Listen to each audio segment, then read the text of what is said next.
Each time I went to my in-laws for dinner, I would fall into an unusually deep sleep. I'd wake up with the buttons on my blouse misaligned, and my husband would just laugh and say I had low blood pressure. But that night, when I opened the secret recording on my phone, a sentence spoken at the seventh second sent a chill down my spine. My name is Alara, I'm 27, and I work as an auditor for a financial consulting firm in Charleston, South Carolina. My job is busy and high pressure. I'm buried in ledgers and reports year-round, and during tax season, pulling all-nighters until 2 or 3 in the morning is normal. I've been married to Julian for 3 years. My husband is a project manager in construction, and my father-in-law, Arthur, is the deputy commissioner of the city's Department of Buildings. My mother-in-law, Helen, used to teach high school chemistry but is now retired. Her days consist of trips to the farmer's market, cooking, tending to her garden, and evening yoga classes in the park. Since we got married, my in-laws have had one unchanging rule. Every second Saturday of the month, my husband and I must come over for dinner. No matter how busy we are, we have to be there. For 3 years, we never missed a single one. Until 4 months ago, the first dinner where things went wrong was in early April. That day, my mother-in-law made a low-country boil and a pot of she-crab soup with a mix of special herbs. Arthur even opened a special bottle of small-batch bourbon he'd gotten from a friend down in the country. The atmosphere was completely normal, even quite cheerful. I remember I had just wrapped up a 2-week-long audit project, so I was a bit tired but still tried to smile and make conversation to be polite. Arthur personally ladled a full bowl of soup for me. "Eat up," he said. "A girl working in an office needs her strength." I thanked him and drank more than half the bowl. At first, nothing seemed strange, but about 10 minutes later, my head started to feel heavy. The feeling wasn't like normal sleepiness. It was as if someone had stuffed cotton into my head. My eyelids drooped, my limbs went limp, and my heart seemed to slow with each beat. I still remember I was holding my fork, about to spear a piece of potato, when my wrist suddenly started to tremble. Helen looked at me. "What's wrong, dear?" "I suddenly feel a little dizzy." Arthur put down his utensils, his voice very calm. "Your face is pale. Go lie down in the guest room for a bit." Julian immediately stood up to help me. I didn't think much of it. I had barely slept for the past 2 weeks, so I just assumed I was truly exhausted. But the strange thing was, from the moment I lay down on the bed in the guest room, I knew nothing more. When I woke up, my phone showed 3:47 p.m. I was stunned for a few seconds. Before I fell asleep, it was just past 12:30. I had slept for over 3 hours straight. Julian was sitting beside me, scrolling through his phone. Seeing me open my eyes, he smiled. "Finally decided to wake up?" "You were sleeping like the dead." "How long was I asleep?" "Over 3 hours." He added with another smile. People with low blood pressure really can't handle rich food. At that moment, my head was still a bit groggy, so I didn't pay any more attention. But as I sat up to fix my clothes, I noticed the buttons on my silk blouse were off by 2. I stood there for a few seconds, then reassured myself that I must have tossed and turned in my sleep, causing the buttons to come undone. I let it go. If it had only happened once, I probably would have never thought about it again. But the next month, it happened again. That day, my mother-in-law had made a braised oxtail stew. Just like last time, Arthur was the one to actively serve me a bowl.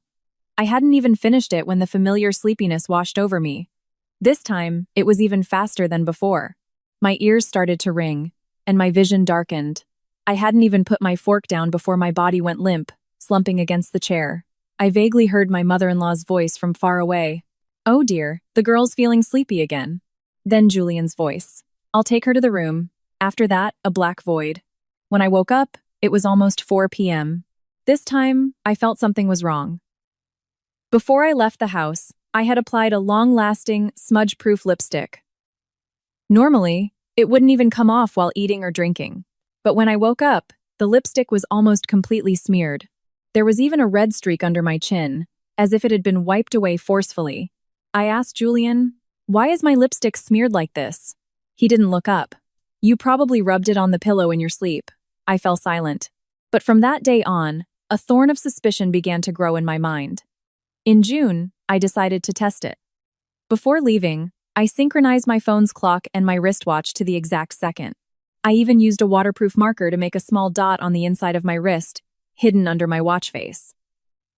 Before walking out the door, I took a picture of my buttoned-up blouse.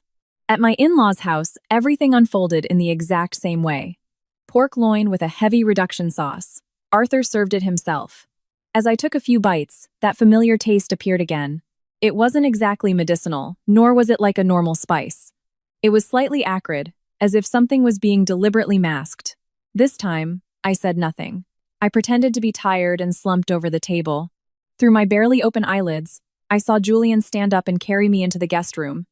He laid me on the bed and then took out his phone and snapped a picture of me. Then a second one. My heart turned to ice. I fought to keep myself from succumbing completely to the haze. The moment the door closed, I forced my eyes open. My wristwatch was off by 26 minutes. The waterproof dot on my wrist was still there, but it was smudged, as if someone had gripped my arm and pulled it back and forth. 2 buttons on my blouse were misaligned again. My phone, in my purse, had 3 new photos. All of them were pictures of me lying unconscious on the bed. From that moment, I knew one thing for sure. Every time I fell into a deep sleep at my in-laws' house, someone had touched me. But the most terrifying thing wasn't that fact, but that I didn't know what they had done. That night, I lay beside my husband, unable to sleep. I listened to the hum of the air conditioner, to Julian's steady breathing beside me, my mind replaying those pictures. Would a man who truly loved his wife stand there taking photos of her while she was unconscious? Or was he documenting something? From that day on, I started paying attention to everything. I realized that every time I fell into a stupor after eating at my in-laws was after drinking the soup or wine handed to me directly by Arthur. I also noticed another detail. Every time I woke up, my mother-in-law would avoid looking me directly in the eye. Once, she even unconsciously asked Julian a question. "Was everything okay today?" Julian replied very quietly, "It was fine." I pretended not to hear, but goosebumps broke out all over my skin. A week later, I decided to do something. I went online and ordered a tiny spy pen, the kind that could record continuously for 8 hours. While placing the order, my hands were shaking so badly I entered the address wrong twice. I didn't know what I was preparing to face, but my intuition told me that if I continued to pretend I knew nothing, one day I would have no way out. The night I received the spy pen, I sat alone in the bathroom for nearly half an hour. I replayed all the times I had passed out at my in-laws' house, remembering the misaligned buttons, the wiped-off lipstick, the photos. Then I suddenly realized something that sent a chill through my entire body. For the past 3 months, not once had Julian let me see his phone. That night I barely slept. Julian lay beside me, breathing evenly, occasionally turning to pull the blanket over me as he always did. Before, I might have found it heartwarming. But at that moment, every time his hand brushed against my body, my skin grew colder. Some things, once you start doubting them, turn even the most normal actions into something terrifying. I lay with my back to my husband, my eyes wide open, staring at the streetlight filtering through the blinds, my mind replaying the image of Julian standing by the bed, taking pictures of my unconscious form. I didn't understand why he was taking them, but I understood one thing very clearly. That man was no longer the person I once trusted. Around 3 a.m., Julian shifted and got up to use the bathroom. I immediately closed my eyes, feigning sleep. He moved quietly, but I still heard the soft click of his phone unlocking. The screen's light reflected on the ceiling. I peeked through my eyelashes. Julian didn't go to the bathroom right away. He stood at the living room doorway, head bowed, texting someone for nearly a minute before continuing on. My heart pounded. Since our wedding day, Julian had never been secretive with his phone. He used to even hand it to me to hold whenever he showered. But for the past 4 months or so, his phone never left his side, and he had changed the password. Once, I had casually picked it up to check the time, and he had snatched it back quickly, laughing it off by saying it had sensitive work documents. At the time, I thought I was overthinking it. Now, I just felt a deep chill. The next morning, Julian left for work as usual. Before leaving, he leaned over and kissed my forehead. "Remember to come over for dinner with Mom and Dad this weekend." I looked at him for a few seconds, then nodded. "Okay." The moment the door closed, I shot up. The first thing I did was open my laptop and re-examine all the photos from the other day. I zoomed in on every detail of the 3 pictures Julian had taken while I was unconscious. At first, I didn't see anything, until I looked at the bottom corner of the second photo. At the edge of the frame, there was another man's hand, not Julian's.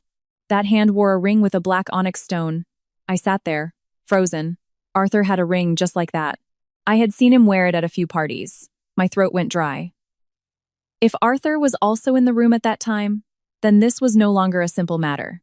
I immediately grabbed my phone, called my company to request to work from home for the day, then ran to a nearby electronics store and bought a hidden camera disguised as an outlet. While checking out, the clerk smiled and asked, "Are you buying this to watch the baby?" "Yeah, something like that," I smiled back. But only I knew how much my hands were shaking. That afternoon, I sat in my living room, testing the device. The camera was tiny, the image was quite clear, and it would start recording automatically as soon as it was plugged in. I read and reread the instructions a dozen times, a plan already forming in my head. This weekend, I would bring it to my in-laws' house. If they were truly doing something shady to me, this time I had to find out what it was.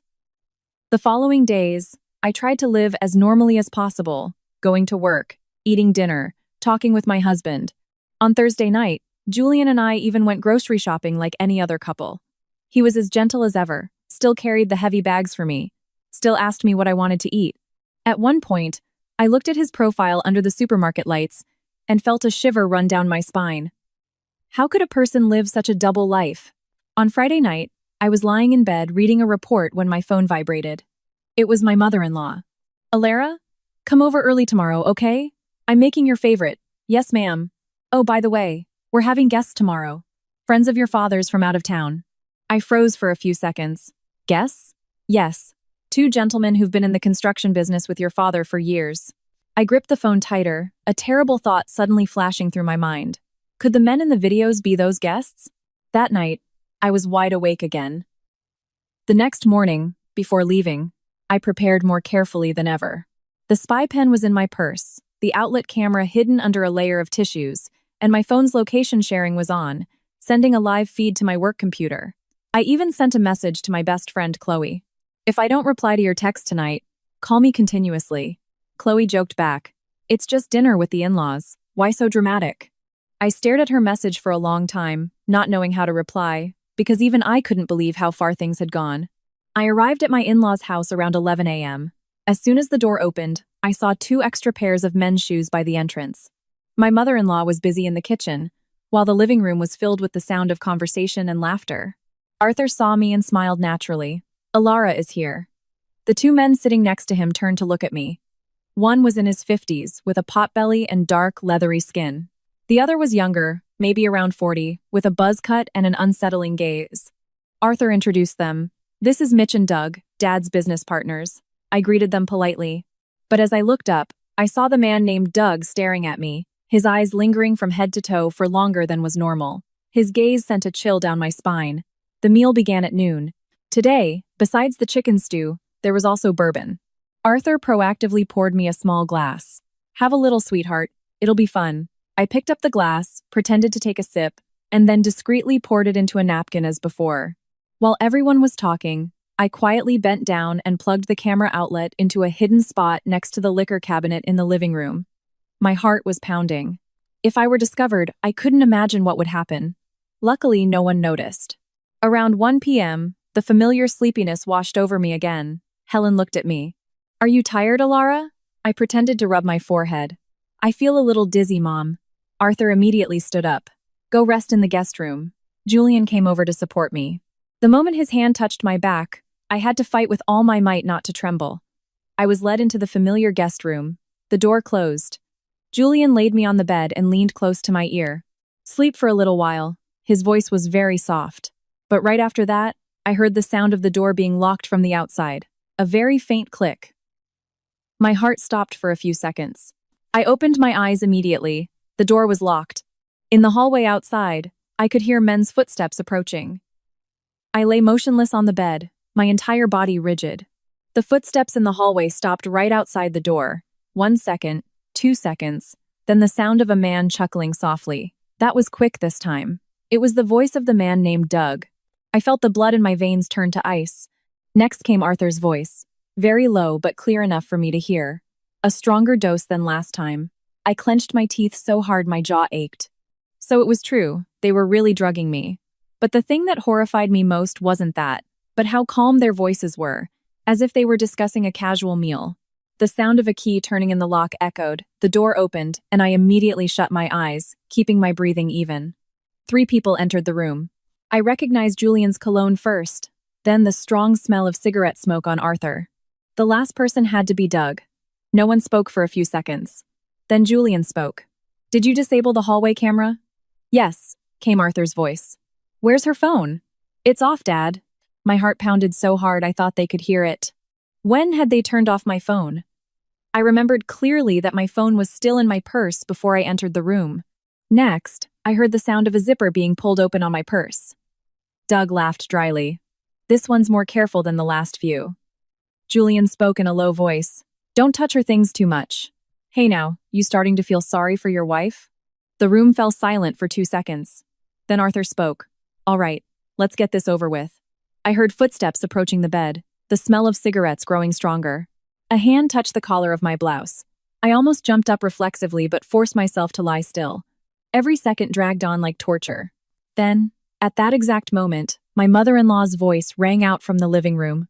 "Arthur, you have a call from the office." All 3 of them froze. Arthur muttered a curse under his breath. Perfect timing. His footsteps moved away, out of the room. Only Julian and Doug remained. I heard Doug scoff. "The old man's getting soft." Julian said coldly, "Just get it done and get out." I know. Just as the man's hand pulled the blanket off me, I suddenly heard a very faint beep from the living room. It was the camera's connection signal. A thought flashed through my mind. The disguised outlet camera was working. If everything was going as planned, the entire feed from the living room was being transmitted directly to cloud storage. I didn't know if the camera could see into the hallway, but at least it was still recording. That knowledge made me more alert. I tried to stay calm and wait for the right moment. Just as Doug leaned low over me, I suddenly bent my leg and kicked him hard in the stomach. Ugh! He fell backward onto the floor. I sprang up immediately, darting towards the door. Julian was stunned for a few seconds, then lunged to pull me back. "Alara!" I yanked my hand away. "Don't touch me." My voice came out sounding strange even to my own ears, hoarse and trembling, but filled with panicked rage. Doug got up, clutching his stomach, his face flushed with anger. This bitch was faking it. I backed against the wall, my hands shaking violently, but I forced myself to look each of them in the eye. Arthur rushed back in from outside. Seeing me awake, his face instantly changed. You're not asleep." I let out a laugh that even I found terrifying. "Are you all very disappointed?" The room fell into silence. My mother-in-law stood at the doorway, her face pale. She looked at me as if I were a stranger. "Alara." I turned to her. "You knew everything, didn't you?" Her lips trembled, but she couldn't say a word. And Julian, the man I had loved for 6 years, just stood there silently. No explanation, no denial, no apology. That silence was more terrifying than anything. Arthur was the first to regain his composure. He pulled up a chair and sat down, his voice dropping low. "Calm down and listen to me." I looked at him, tears starting to stream down my face, but I fought to keep from sobbing. "Don't you call me your daughter." Arthur's eyes turned a shade colder. "If you make a scene today, you'll be the one who suffers the most." "Haven't I suffered enough? You don't understand," he sighed, as if he were the one in the right. "In this life, some things can't be done cleanly. I just want to acquire a few properties on the east side. After it's done, no one will bother you again." I felt my head spin. "You make it sound so simple." Arthur looked me straight in the eye. "Sign the deeds. $50,000 a house. I'll give you and Julian an extra $200,000 personally. You can live wherever you want after this." I was stunned for a few seconds. $200,000. So that's what my dignity, my body, and my life were worth to them. I turned to Julian. "You agreed to this?" He looked down for a long time before speaking. "Alara, just sign it, and everything will be over." I looked at the man before me and felt as if I'd never known him. "What about the other women before me?" Julian was silent. I laughed through my tears. "You knew what was being done to them, didn't you? You knew everything." My voice broke, almost a scream. My mother-in-law suddenly burst into sobs. "Alara, I'm begging you, don't make this a bigger deal." I turned to look at her. "When they locked me in that room, you were outside cooking, weren't you?" She sobbed louder. But I no longer felt any pity. Some people don't commit evil directly. but they stand by and watch. And sometimes, watching evil is even more terrifying. Just then, Arthur's phone rang. He scowled as he answered, and just seconds later, his expression changed drastically. What? No one said anything. Arthur shot up from his chair. The living room camera is being accessed from an outside source. My blood ran cold. I've been discovered. He whipped around to face me. What did you plant in this house? I didn't answer. Arthur rushed out. Less than 10 seconds later, he returned with the outlet camera in his hand. His face was ashen. You bitch. He threw the camera hard onto the floor. Julian looked at me in horror. What did you record? I clenched my fists. The entire room immediately descended into chaos. Doug swore loudly. Arthur slammed his fist on the table. My mother-in-law collapsed onto a chair, sobbing hysterically. Only I stood still.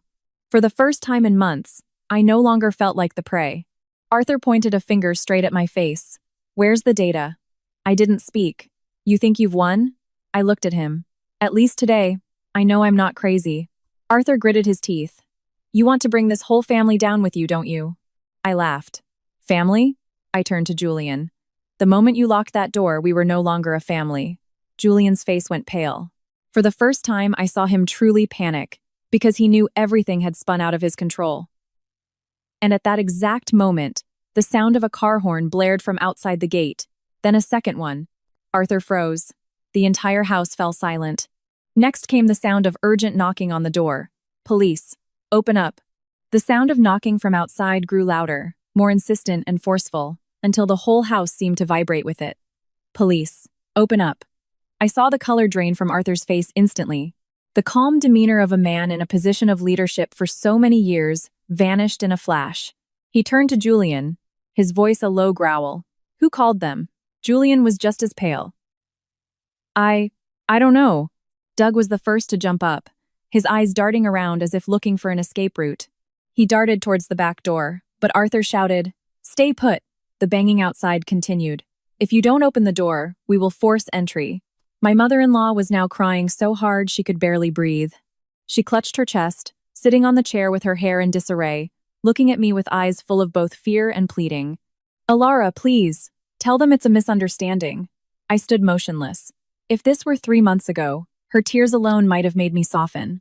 But at that moment, all I could see in my mind was the image of the door being locked from the outside, the sound of Doug's laughter, the feel of a hand pulling at my blouse while I was unconscious. I couldn't feel pity anymore.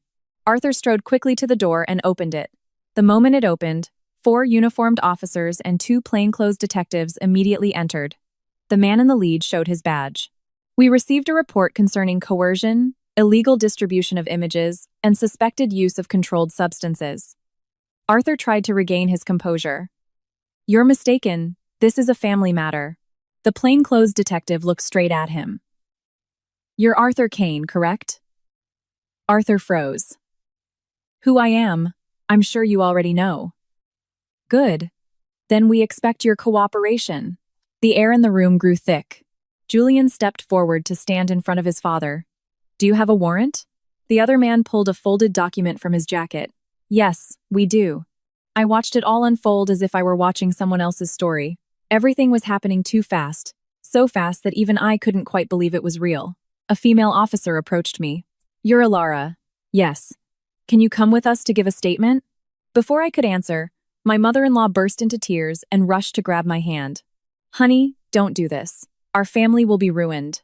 I looked at her for a long time. Our family was ruined the moment you all locked me in that room. She dropped my hand as if she'd been burned. That sentence silenced the entire room. Just then, another officer came down from the upper floor, holding a black box. Found it. Arthur's face changed instantly.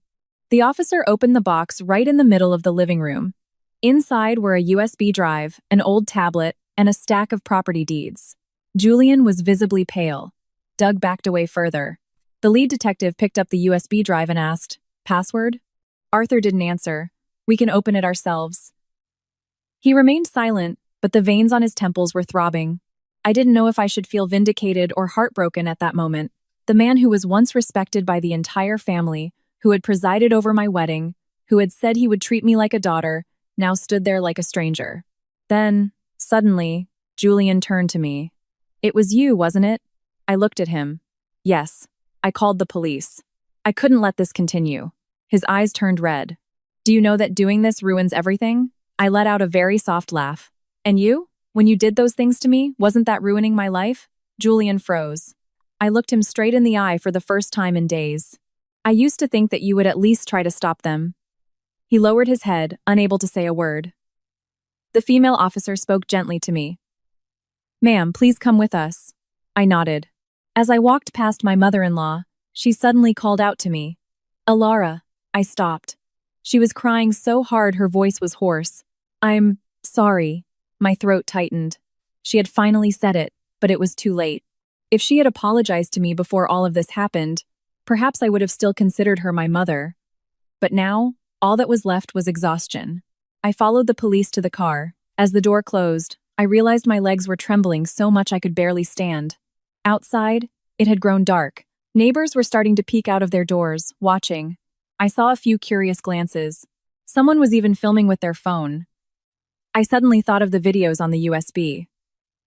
The women before me must have felt just as hopeless. A little while after the car started moving, my phone vibrated. It was Chloe. I answered. The voice on the other end was practically screaming. Oh my God, Alara, where are you? I just saw people posting videos of cops at your in-laws' house.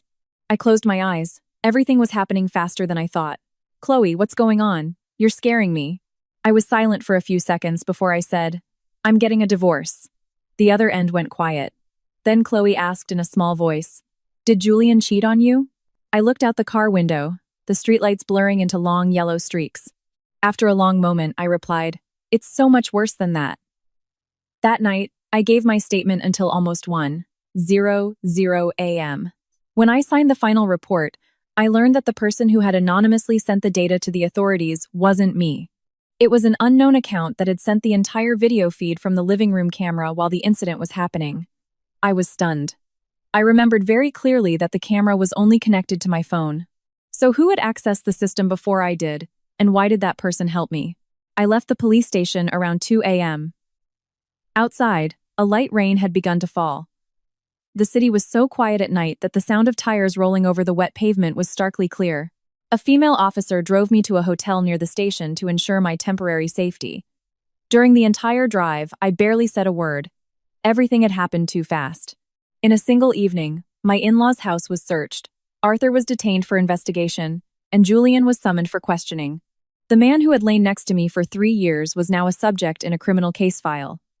I sat in the small hotel room, staring at the streetlight patterns on the ceiling, my mind a complete blank, until my phone vibrated. It was a text from an unknown number. Don't trust anyone from his family, not even his mother. My heart clenched. I stared at the message for a long time, then immediately called back. But the line was already disconnected. I instantly remembered the camera being accessed remotely. Someone was secretly helping me. But who was it? And why did they know everything so clearly? I didn't sleep at all that night. Every time I closed my eyes, I saw Julian standing in front of the bedroom door, saw the look in my mother-in-law's eyes as she cried, begging me not to call the police. The thing that hurt the most wasn't being harmed by a stranger, but that the person who once called me his wife had led me into that room. The next morning, as I stepped into the hotel lobby, I saw Chloe already waiting. The moment she saw me, she ran over and threw her arms around me. You scared me to death. I managed a weak smile. Is there anything to eat? I'm starving. Chloe pulled me into a nearby diner. But I had barely eaten a few bites of my food when her phone started buzzing nonstop. She looked at the screen, her face turning pale. Alara, this is big. I thought last night was big enough. Social media is flooded with videos of the raid on your in-laws' house. Someone even posted a picture of Arthur being led away. I gripped my fork tightly. Chloe lowered her voice. They're already digging into those land deals on the east side. There are articles everywhere. I was silent. I knew the story would break eventually, but I never expected it to be this fast. Just then, my phone rang. It was my mother. I took a deep breath and answered. My mom's voice was trembling. Alara, where are you? I'm out. People have been showing up at our house since this morning. I was startled. Who? Reporters? Neighbors? Someone even said your father-in-law was arrested. I could hear my dad's voice clearly in the background. Tell her to come home right now. My throat felt tight. Growing up, my parents had never let me face any public shame. And now, after just one night, the whole neighborhood knew their daughter was involved in a scandal with her in-laws. I closed my eyes. Mom, I'm sorry. My mother broke down crying on the phone. What are you sorry for? They're the ones who hurt you. I bit my lip until I could taste blood. For the first time since this all began, I truly wanted to cry. After I hung up, Chloe took my hand. Go home. Don't stay in a hotel. I shook my head. If I go back now, it will only put more pressure on my parents. But you can't be alone. Before I could answer, my phone vibrated again. This time it was Julian. I stared at his name on the screen for a long time. Then I answered. The other end was silent for a few seconds before his hoarse voice came through. Where are you? I think you should be at the police station right now. I just got back. I let out a bitter laugh. They let you go that quickly? Julian was silent. Then he said something that left me speechless. My dad confessed to everything. I gripped the phone tightly. What do you mean? He said he was the one behind it all. He told them you didn't know anything. I felt a tightness in my chest. After a long moment, I managed to ask. And you? His voice trembled for the first time since I'd known him. Alara, I never wanted to hurt you. I laughed. A laugh that sounded like it came from someone else. You locked me in a room with those men, and you say you didn't want to hurt me? I didn't think it would go that far. Then, what did you think would happen? Julian's voice choked up. At first, Dad just said he wanted to get the properties. He said he would just scare you. And the videos... The other end went silent. I felt a numbing pain in my heart. Julian, when you saw me lying unconscious on that bed, did you ever feel sorry for me? After a long pause, he answered, Yes. So you kept taking pictures of me. He didn't answer again. I wiped my tears. Let's get a divorce. Alara, I don't want to see you anymore. I hung up. My hand was shaking so much I almost dropped the phone. Chloe looked at me, her eyes red. Were you in love? I sat silently for a long time before replying. If I hadn't loved him, it wouldn't hurt this much. That afternoon, the police called me back to provide a supplemental statement. Before I went, I stopped by a phone store to buy a new SIM card. As I walked out of the store, a black sedan was parked across the street. The person in the driver's seat wore a baseball cap and was staring intently in my direction. The moment I turned to look, the car immediately started and sped away. My skin prickled. They still had people watching me, and this was probably just the beginning. Ever since I saw that black car following me, my nerves were constantly on edge. I developed a habit of looking over my shoulder every time I walked past a glass window, went down to a parking garage, or stepped out of the police station. The sound of a car braking too close to me was enough to make my heart leap into my throat. Some fears don't draw blood, but they wear you down, piece by piece. That afternoon, after giving my supplemental statement, a detective named Miller asked me to stay for a few more minutes. He was in his late 30s, spoke calmly, and maintained a very professional demeanor from start to finish. He placed a glass of water in front of me and said, Miss Davies, this case has become quite complex.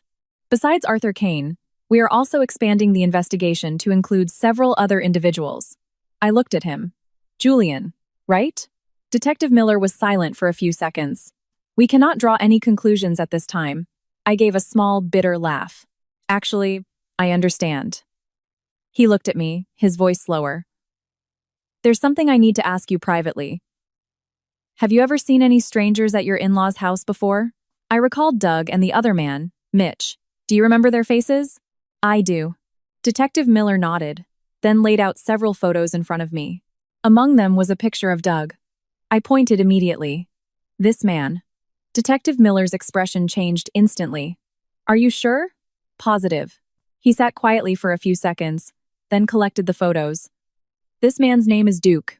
He has a prior record for extortion. A chill ran down my spine. I had thought they were just using the videos to force me to sign papers. But now, hearing about a criminal record, I truly understood how close to danger I had been. Before I left, Detective Miller added one more thing. For the time being, please try not to go anywhere alone. I looked at him. Do you think they'd dare to do anything else? He didn't answer directly, but it was his silence that made me most uneasy. That evening, I went back to my parents' house. The moment I walked in, my mother threw her arms around me, sobbing. In just a few days, she had become noticeably thinner. My father sat silently in the living room, chain-smoking. He was a man of few words, but that night, the moment he saw me, he asked, "Did he hit you?" I shook my head. No. My father looked down for a long time, then said, "When you were insistent on marrying him, I already had a bad feeling about that family." I sat down next to him. "Did you know something, Dad?" He sighed. "I met Arthur a few times back then. The man is too shrewd, his eyes aren't those of a person who lives by his heart." I bit my lip. The truth was, there had been so many signs, I just never wanted to face them. For 3 years, Julian had insisted on keeping our finances strictly separate. All the assets on my in-laws' side were kept distinctly separate from me. Arthur treated me kindly, but always with a certain distance, as if he were observing more than loving. Only a fool like me had mistaken it for a traditional family dynamic. That night, I slept in my old room, but past midnight, I heard my mother crying on the balcony. I stepped out to see my father sitting beside her. My mother took my hand, her eyes red and swollen. "Maybe we should move, honey." "What? I'm scared." I hugged her. "Don't worry, Mom. The police are investigating now." But even as I said it, I didn't feel safe myself. Around 1 a.m., my phone unexpectedly received a strange email. There was no subject line, just an attached video. My heart pounded. I opened the video. The image was shaky, as if filmed secretly with a phone. The video showed the hallway of my in-laws' house. Julian was talking to Duke. I could hear my husband's voice clearly. "After this is over, you need to disappear from here." Duke laughed mockingly. "Getting scared, are we?" "I'm serious. It's too late for that." Julian clenched his fists. "I didn't think the old man would go this far. And what were you thinking when you took the money?" I was frozen. "Money?" The video continued. Duke lit a cigarette and said, "You get 30 grand for each house. What's with the righteous act now?" My face went pale. I had thought Julian was just weak, but it turned out he was a willing participant. Just then, a sentence at the end of the video sent a chill through my entire body. "And Alara isn't the first one." The video stopped. I sat motionless for a long time, my mind blank. I couldn't even cry. Some pain, once it exceeds a certain threshold, numbs you completely. A moment later, my phone buzzed with a message from the same email address. "Do you want to know the truth about Julian?" I immediately replied. "Who is this?" There was no response. I tried to trace the email, but it was useless. As I sat there until dawn, I realized something. This person knew the inner workings of my in-laws' family, even had insider videos. It meant someone in their group was betraying the others. The next morning, I took the video to Detective Miller. After watching it, he sat in silence for a long time. "Who else have you sent this file to?" "No one." He nodded. "Keep it confidential for now." I looked at him. "Will Julian be arrested?" Detective Miller let out a slow breath. "Currently, Arthur Kane is taking full responsibility. But this video is enough to prove your husband knew about it from the beginning." I clenched my hands together. "He said I wasn't the first. What does that mean?" Detective Miller's gaze softened. "We've just found 3 more victims." I was speechless. 3 more people. Besides the ones already in the file, it meant that over the years, who knew how many women had been brought into that room? As I left the police station, a heavy rain began to fall. I stood under the awning for a long time, unable to move. For the first time, I realized I wasn't just facing a dysfunctional family, but a deep, dark pit that had existed for years. After learning there were more victims, my insomnia became real. It was no longer just sleepless nights of worry. Now, every time I closed my eyes, I dreamt of that room in my in-laws' house. In my dreams, I would always hear the click of the lock behind me, then the sound of a man's footsteps approaching.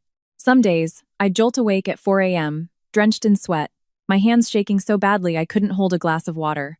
My mother looked at me with pity. She made all sorts of soothing broths and made me take sleeping pills, but almost nothing worked. The person who lost the most weight, however, was my father. He was hot-tempered but adored his daughter. Since the scandal broke, he had barely left the house. When neighbors came by to ask, he would give a brief answer and close the door. Once, I overheard him telling my mother in the kitchen, "If that girl of ours weren't so strong, she would have crumbled long ago." After hearing that, I had to hide in the bathroom and cry alone for nearly 10 minutes. I used to think I was strong, but only someone who has been through it can understand how deeply such a wound eats into a woman's self-respect. 3 days later, the police department announced the indictment of Arthur Kane and 2 others in the ring for coercing land transfers. The news was all over local media outlets. The name Arthur Kane, which once appeared at construction conferences, was now plastered online alongside the words under investigation. Julian, however, had not been arrested. He was barred from leaving the city and had to cooperate with the investigation. I didn't ask any more questions. Honestly, from the moment I knew he had taken money from this, I no longer wanted to hear any explanations. That afternoon, as I was sitting in my room, my phone received another strange email. It was from the same address, with only a single line. Tonight, 8 p.m., the Riverside Cafe on East Bay Street. Come alone if you want to know who sent the video. I read it over and over, my mind instantly running through all the possibilities. A trap, a threat, or perhaps the person who was genuinely helping me. I told Detective Miller about it. After listening, he frowned for a long time. You shouldn't go, but I need to know who it is. We'll have people watching from a distance. I nodded. At 8 p.m., I arrived at the Riverside Cafe. The sky was overcast, and the wind sent a chill down my spine. The cafe was rather empty, with only a few scattered tables occupied. I chose a seat near the glass window and waited. At exactly 8:10, someone pulled out the chair opposite me. It was my mother-in-law. I was speechless. She wore a thin, gray wool sweater, her hair tied back low, her face gaunt. In just a few days, she looked as if she had aged 10 years. I looked at her for a long time before speaking. It was you. She lowered her head. I sent the video. I gripped my water glass. All my suspicions and defenses were thrown into turmoil. When did you start watching them? She was silent for a moment before answering. After the first time you fell asleep. I was stunned. You knew. Tears fell onto the back of her hand. At first, I didn't know what they were doing. I just saw that Arthur and Julian were acting stranger and stranger. Then I accidentally saw the videos on his computer. Her voice choked. I was so shocked I threw up all night. I looked at the woman before me, my heart a tangled mess. You knew, and you still let it continue? She burst into tears. I was scared. And you weren't scared? After asking, I felt my own eyes sting. My mother-in-law covered her face and sobbed. You think I wasn't in pain? That's my husband, my son. I've been tormenting myself for months. I turned to look out at the river, the dark water flowing silently under the lights. Do you know how hopeless I felt when I was locked in that room? She cried until she was shaking. I'm sorry. That was the second apology she had given me. But this time was different. It wasn't a plea to protect her family, but the genuine collapse of a mother. After a long while, she took a USB drive from her purse and placed it on the table. All the videos I secretly copied are on here. I looked at the USB, my heart turning cold. How many more victims are there? She closed her eyes. I don't know them all. But it's definitely more than what the police have found. I felt a lump in my throat. She continued, her voice trembling. Arthur has been doing this for years. At first, it was just to force them to sign land deeds. Then it became a habit. He couldn't stop. I felt my head spin. How could a person become so depraved? Just then, my mother-in-law suddenly grabbed my hand. Alara, I'm begging you for one thing. I looked at her. If Julian gets arrested, don't see him again. I froze. She started to cry. He was wrong, truly wrong, but I know he loves you. I let out a very soft laugh. Someone who loves you doesn't lock you in a room with other men, Mom. She bowed her head in pain. I looked at her for a long time and then asked, did Julian ever try to stop it? My mother-in-law was silent for a few seconds, then gave a very slight nod. Once, he argued with his father all night because of you. My heart ached, but in the end, he still chose to side with him. She couldn't answer. As I was leaving, my mother-in-law called after me.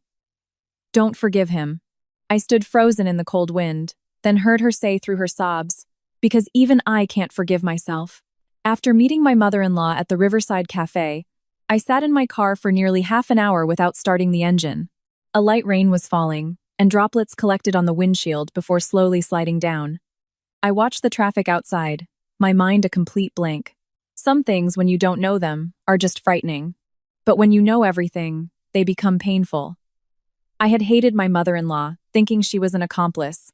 But that night, for the first time, I understood that she was just an aging woman trapped between her husband and her son.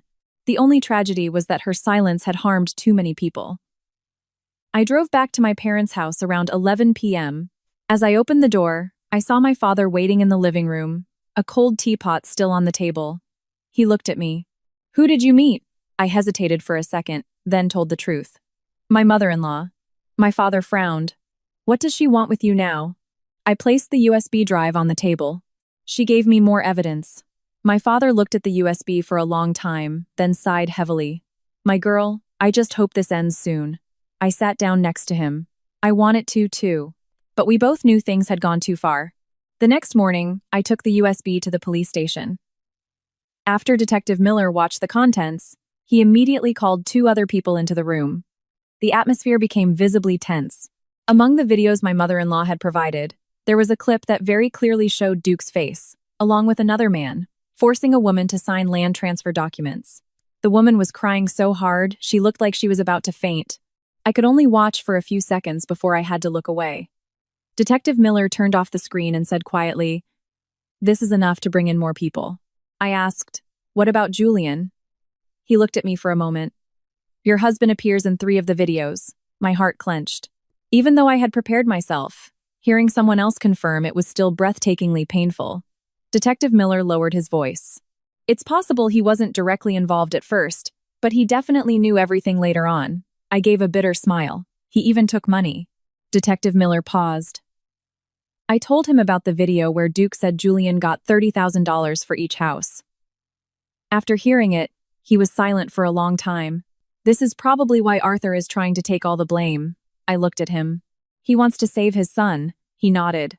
"If it can be proven that Julian was coerced or not directly involved, the sentencing will be different." I looked down at my hands. 3 years of marriage. There were times I thought I would have children with that man, would live my whole life in that house. Now, it all felt like a dirty dream. That same afternoon, I received a summons to identify Duke in a police lineup at the end of the week. The person I was to confront was Duke. The moment the notification appeared, a chill ran down my spine. That night, Chloe came to sleep over. She brought 2 6-packs of beer and pulled me out onto the balcony. "Have a drink." I shook my head. "I'm afraid of losing my composure." Chloe looked at me for a long time and said, "You've really changed." I smiled. Who wouldn't change after going through this? She was silent for a moment, then asked, "If Julian got on his knees and begged for your forgiveness, would you forgive him?" I looked out at the darkness. After a long pause, I replied, "Some things, even if you forgive them, you can't go back." Chloe didn't ask any more questions. Around midnight, as we were about to go to bed, my phone rang. It was a video call from an unknown number. The moment I answered, Julian's face appeared on the screen. I was speechless. He was sitting in a car, his face gaunt, a stubble covering his chin as if he hadn't slept in days. "You got a new number." My voice was cold. "Why are you calling me?" Julian looked at me for a long time. "Can I see you one last time?" "No. Alara, I don't want to see you." His voice was hoarse. "I know you hate me now. I don't hate you anymore." Julian froze. I looked straight at the screen. Hate still requires feeling. Right now, I just feel tired.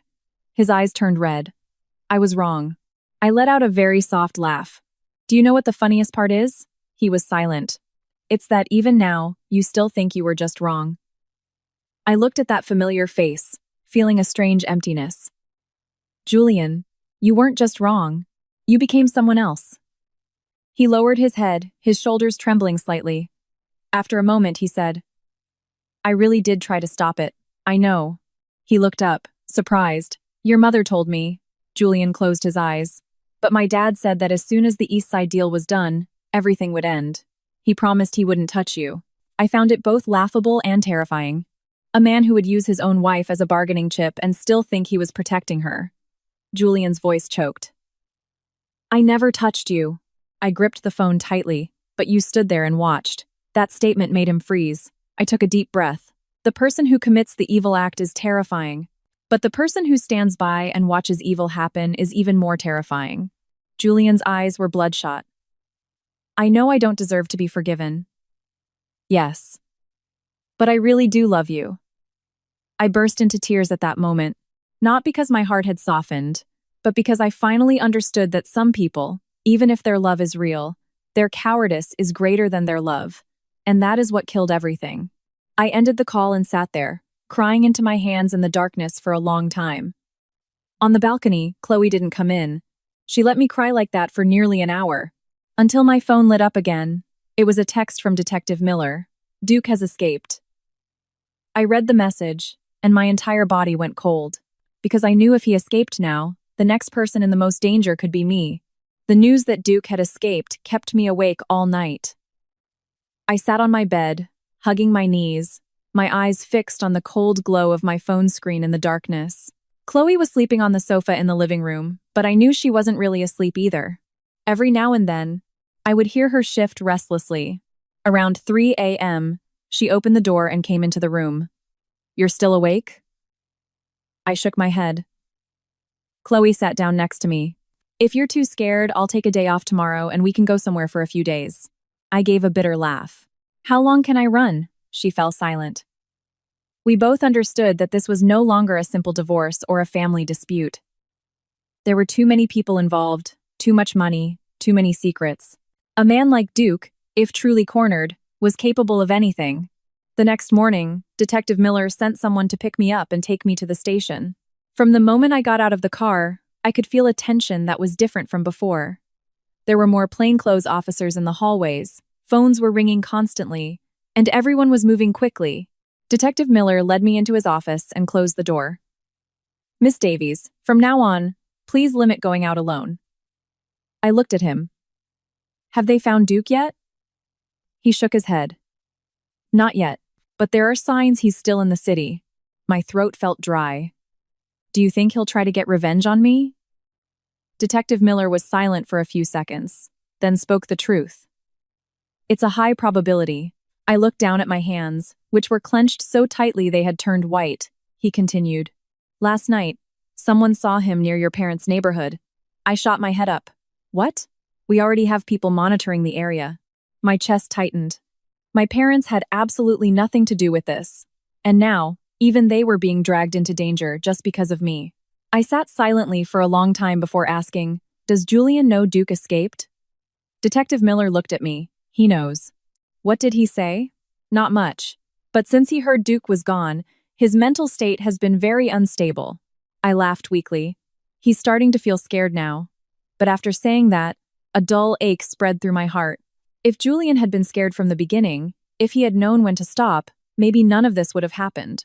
That afternoon, while I was sitting in the waiting area, I received a call from my mother-in-law's number. I hesitated for a long time before answering. Her voice was panicked. "Alara, are you free?" "What is it, Mom?" The other end was silent for a few seconds. "Julian's in the hospital."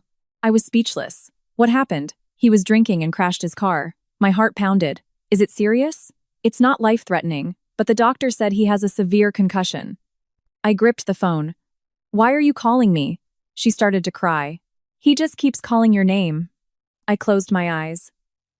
A strange feeling washed over me, no longer love, but not yet complete indifference. 3 years of living together couldn't just vanish in a few days. But just as I was remaining silent, my mother-in-law added something that sent a chill down my spine. "Before the accident, someone called him." I opened my eyes. "Who?" He wouldn't say. But after that call, he was like a madman. I immediately thought of Duke. When Detective Miller heard, his expression changed too. "It's possible Duke is trying to contact everyone involved." I looked at him. What does he want? Either blackmail money or to drag more people down with him. That afternoon, Detective Miller and I went to the hospital to get a supplementary statement from Julian. As I walked into the hospital room, my heart was still pounding despite my mental preparation. Julian lay on the bed, his head wrapped in white bandages. In just a few days, he had become gaunt, his eyes sunken, his lips pale. When he saw me walk in, his eyes visibly flickered. "Alara," I stood motionless at the door. Detective Miller asked directly, "Who called you before the accident?" Julian was silent. "Mr. Kane, this is very important." He closed his eyes for a few seconds, then answered, "It was Duke." I clenched my fists. What did he say?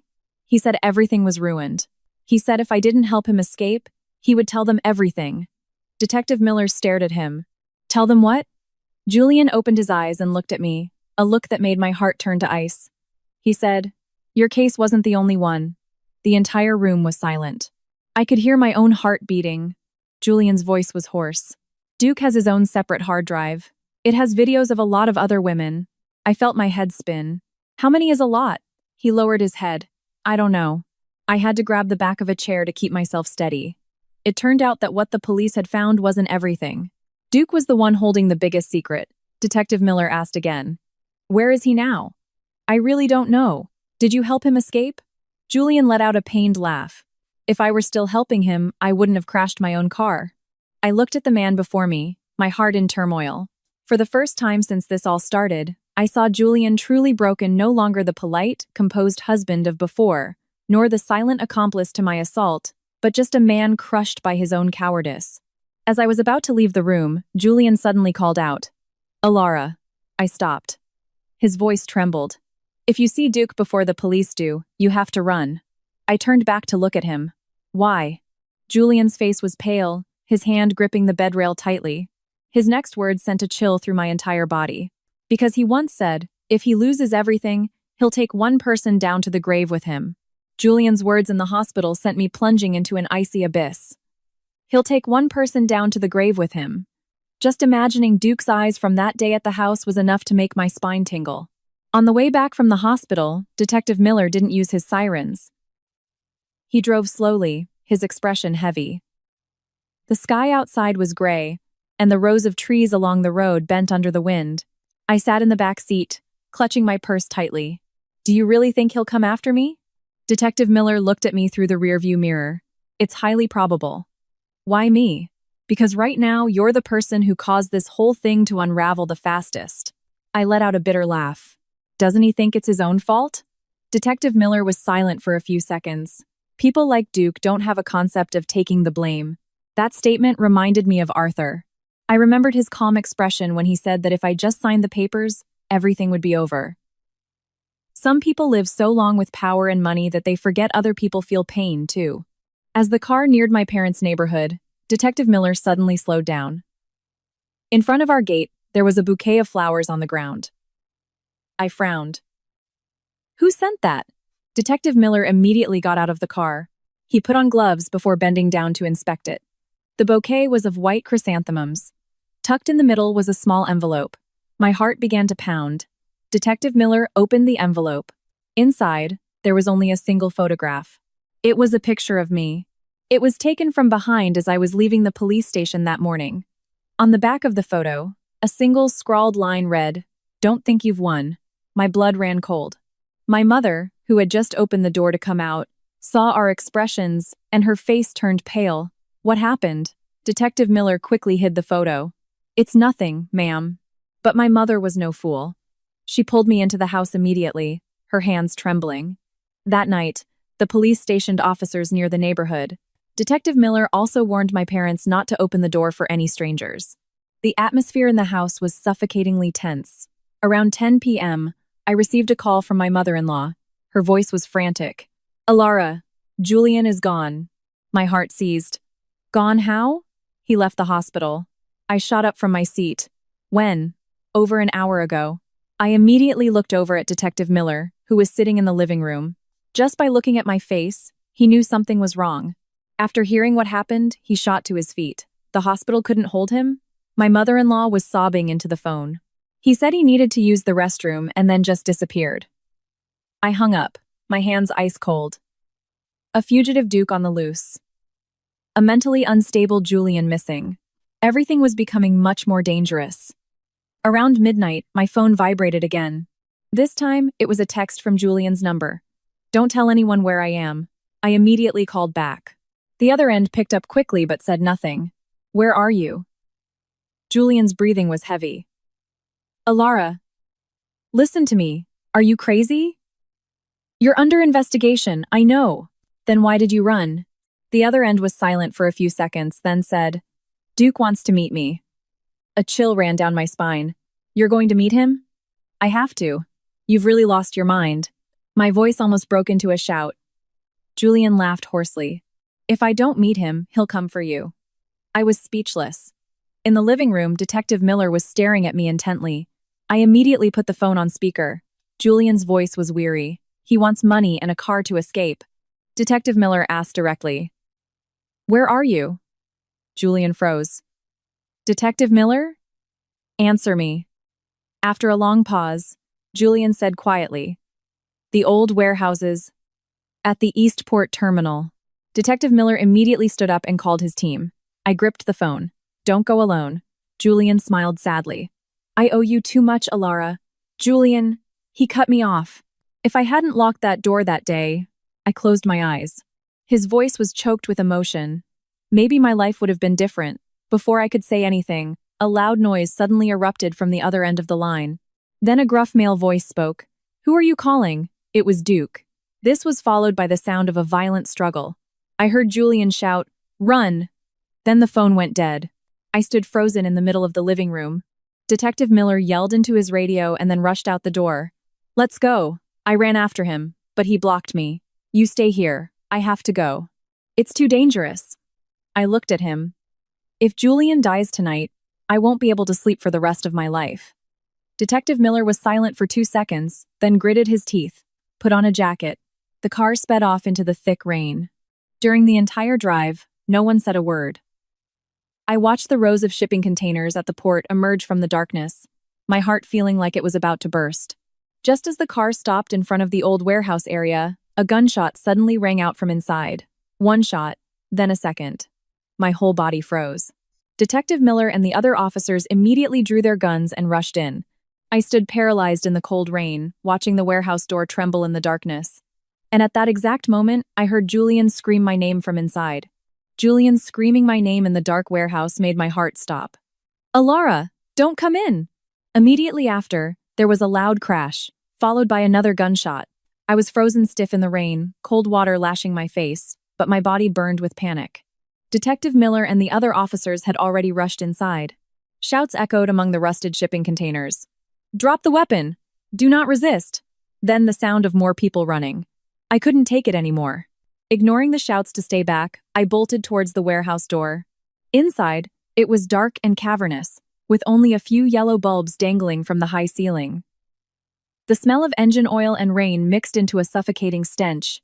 Julian was slumped against a large wooden crate, clutching his stomach, blood soaking through his shirt. Duke stood not far away, his hand holding a trembling gun as 3 officers tackled him to the floor.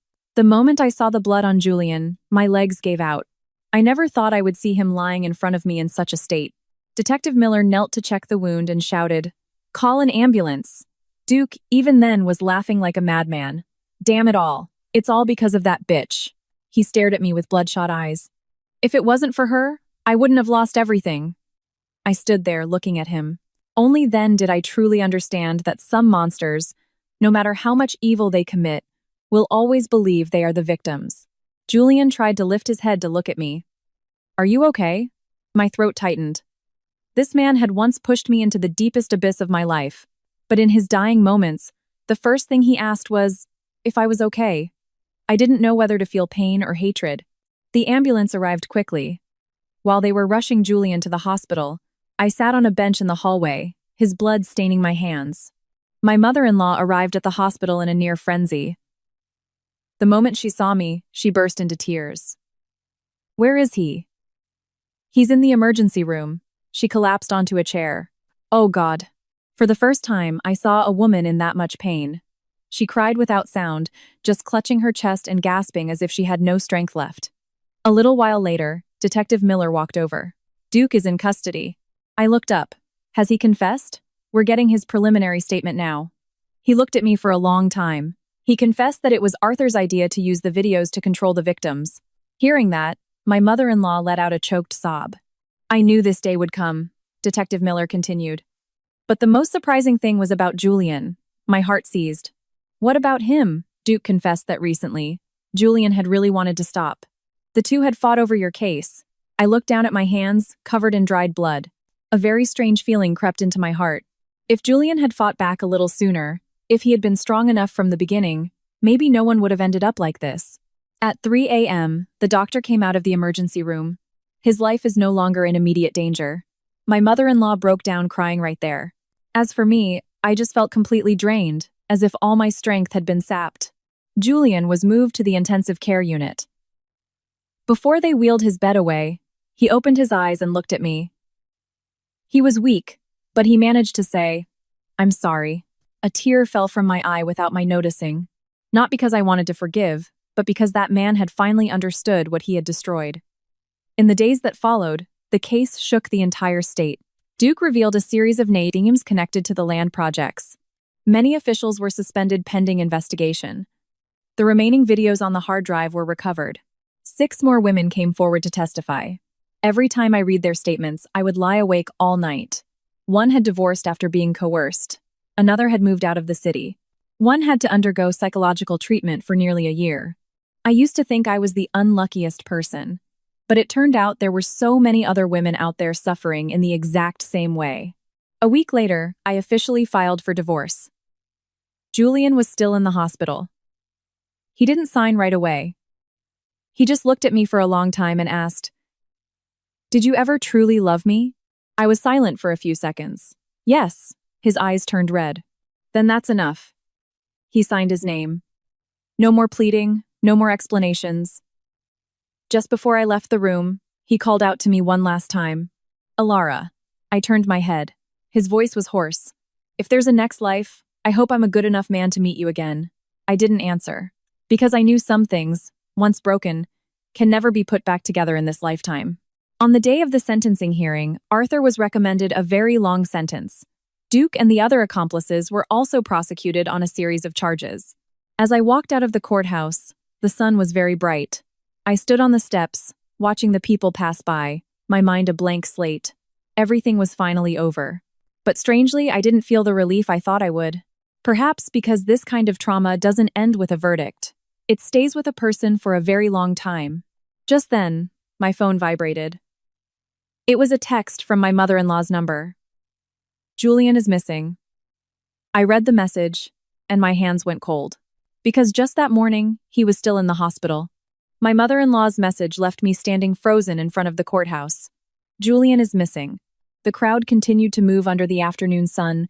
The traffic noise was as loud as ever, but inside my head, there was only a single, indescribable emptiness. I immediately called her back. On the other end was her choked sob. "The hospital said he left this morning. His phone is off." I gripped my phone tighter. "Do the police know?" "Yes, they know. But they haven't found him." I looked up at the harsh white sky, my chest feeling as if it were being crushed by a stone. A very bad feeling was growing inside me. That evening, Detective Miller came to my parents' house himself. He sat in the living room for a long time before he spoke. "We've checked the security cameras around the hospital. Julian left on his own. Where did he go?" "We haven't determined that yet." I was silent.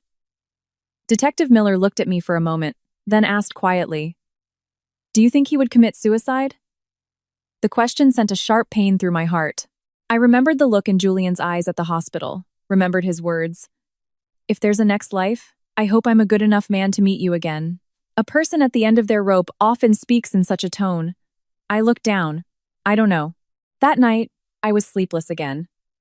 I lay staring at the ceiling until dawn, and then I unexpectedly remembered the early days when I first met Julian. He was genuinely gentle back then, a quiet man who always yielded to me.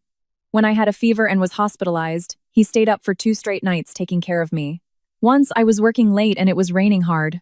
He stood waiting for me outside my office for nearly 2 hours just to drive me home. Those memories weren't fake. It was just that later he couldn't overcome his own weakness. The next morning, as I was eating with my parents, my phone vibrated. It was a text from an unknown number. "Come to Folly Beach. Alone. If you want to see Julian one last time." My hands started to shake. My father immediately noticed my expression. "What is it?" I showed him the phone. My mother saw it and jumped up. "You can't go." But I knew I had to. I immediately called Detective Miller. After listening, he was silent for a few seconds, then said, "We'll go with you, but you must follow all our instructions." An hour later, the car stopped near Folly Beach. The sky was overcast, and the waves were crashing violently. The area was deserted as the coastal road was under construction. I stepped out of the car, my legs feeling cold and numb. Detective Miller stopped me. "You wait here for a moment." I nodded. but my eyes were fixed on the distant breakwater. There was a figure sitting there. It was Julian. He was wearing a black jacket, his back to the sea. The wind was blowing so hard his jacket flapped continuously. I walked slowly towards him. Julian. He turned around. In just a few days, he had lost a shocking amount of weight. The wound in his stomach made his face pale. His eyes so sunken he looked lifeless. Seeing me, he gave a very faint smile. You still came. I stood a few feet away from him. Why did you call me here? Julian looked out at the sea. I wanted to say I'm sorry one last time. I clenched my fists. You know what? That doesn't mean anything anymore. I know. The sea wind made his voice break. But if I don't say it, I won't be able to rest in peace. My chest tightened. I was starting to feel truly scared. What are you planning to do? Julian lowered his head and smiled sadly. I'm tired, Alara. I took another step forward. Don't do anything stupid. He looked at me for a long time. Alara, have you ever wondered what would have happened if you hadn't found out? I was silent. Maybe I would have lived my whole life as a coward. Tears fell slowly down his cheeks. I used to lie to myself, telling myself that as long as I didn't directly touch you, I was still a good person. I felt a sting in my nose. But in reality, I was worse than all of them. I shook my head. Don't say any more. No, let me finish. He stood up.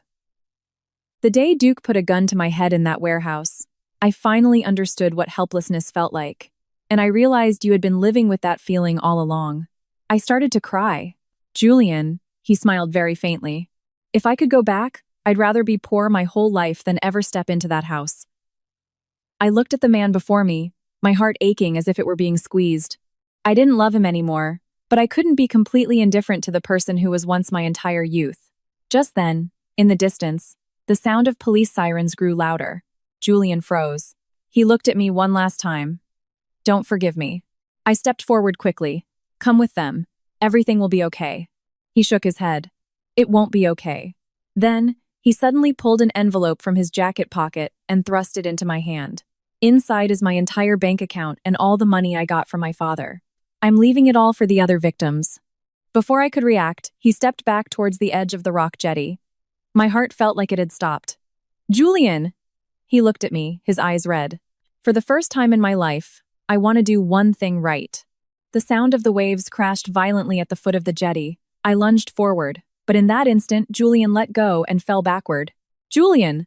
My scream was torn apart by the sea wind under the gray evening sky. I scrambled to the edge of the jetty, my knees slamming against the cold concrete. Below, there was nothing but furious waves crashing against the black rocks. There was no sign of Julian. Everything happened too fast. So fast I didn't even have time to reach for him. Behind me, the sound of running footsteps grew louder. Detective Miller and several other officers rushed over. Someone immediately called the coastal rescue team, while I just sat there, stunned. I stared down at the churning white water, my mind completely blank. An hour later, the rescue team found Julian wedged between the rocks not far from the shore. He didn't make it. As his body was being brought up, my mother-in-law arrived. She took one last look at her son and fainted on the sand.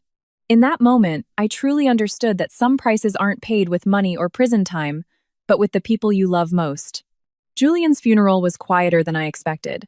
The once bustling connections to my in-laws' family were gone. No business partners or officials came to pay their respects as they had on our wedding day. The large house was filled only with the sound of my mother-in-law's weeping and the heavy scent of funeral lilies. I still went, not because I was still his wife, but because I wanted to say goodbye to that old part of my life for the last time. When I walked in, my mother-in-law was sitting listlessly beside her son's casket. In just a few short weeks, her hair had turned noticeably grayer. When she saw me, she began to cry. Alara, I sat down next to her. Neither of us said anything more. At that moment, all words of comfort were meaningless. At the end of the service, my mother-in-law unexpectedly handed me a small wooden box. This is from Julian. For you. I opened it. Inside was his wedding ring and a folded letter. My hand trembled as I unfolded it. His familiar handwriting appeared before my eyes. Alara, if you're reading this letter, it means I no longer had the courage to keep on living. I know I was a coward. My biggest regret in this life isn't that I was wrong, but that I knew I was wrong and still didn't have the strength to stop it from the beginning. I used to think that as long as I didn't directly do the evil deed, there would still be a way back. But I forgot that standing by and watching the person you love get hurt is also a kind of cruelty. I don't expect you to forgive me. I only hope that someday, when you think of me, you don't remember the man who locked that door, but the one who once waited for you in the rain after work. Use the money I left to help the other victims. And you, live a good life. This time, I'm really letting you go.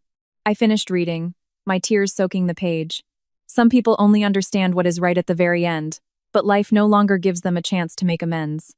After the funeral, my mother-in-law sold the old house and moved back to her hometown. Before she left, she came to see me one last time. We sat in a small cafe near the bus station. She was so thin her hands looked like just skin and bones.